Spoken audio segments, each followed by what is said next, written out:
ત્યારે સ્વદેશીની વાત આપણને બહુ જ ગમે. હા, પણ જ્યારે અપનાવવાની વાત આવે ને ત્યારે ઇશ્યુ કેવો આવે છે કે જે વિદેશી વસ્તુઓ અહીંયા માર્કેટ કરી ગઈ છે એ વસ્તુઓ પ્રીમિયમ મળે છે અને સસ્તી મળે છે, એટલે લોકો બીજી વસ્તુ તરફ ઢળ્યા છે. હવે એને ઢાળવા કેવી રીતે? દાખલા તરીકે કોલગેટનું શ્રેષ્ઠ ઉદાહરણ છે કે કોલગેટ કંપની છે એ મલ્ટીનેશનલ કંપની છે, એ આપણા રાષ્ટ્રની કંપની નથી. પણ એ જ્યારે એસ્ટાબ્લિશ થઈ 1990 પછી ઇન્ડિયાની અંદર, એકચ્યુઅલી એ ટૂથપેસ્ટ છે, પણ એને નામ આપણે આજે શું કહીએ છીએ? કોલગેટ. દાખલા તરીકે ઘરની અંદર આજે તમે એનો બેસ્ટ ઓપ્શન છે તો પતંજલિની દંતક્રાંતિ છે, તો એનો બેસ્ટ ઓપ્શન છે આપણો સ્વદેશી. તો આજે ઘરની અંદર એ દંતક્રાંતિ પૂરી થઈ જાય, કોઈ એમ નથી કે તું દંતક્રાંતિ લાવજો, તો કે કોલગેટ પૂરી થઈ ગઈ છે, બીકોઝ ઓફ કે એ સ્ટાર્ટિંગથી એ વસ્તુ છે. આ વસ્તુનો સેકન્ડ બેસ્ટ ઓપ્શન શું આવ્યો આપણે ત્યાં? દંતક્રાંતિનો.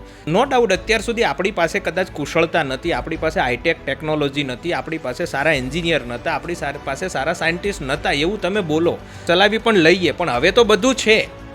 તો એના શ્રેષ્ઠ ઓપ્શન શોધી અને આ કેમ એક ઓપ્શન આવ્યો, એવા શ્રેષ્ઠ ઓપ્શન બજારમાં મૂકો અને આવા જે આંતરરાષ્ટ્રીય લેવલે જ્યારે વ્યાપારના જે મુદ્દાઓ આવે છે અને જેના કારણે આપણી આયાત નિકાસ ઉપર અસર થાય અને દેશના વિદેશી ઊંડિયામણની જે તિજોરી છે એના પર જે અસરો થાય છે, એના કારણે ઘણી વખત આપણે દબાઈને બેસવું પડે છે વિદેશી નીતિની સામે.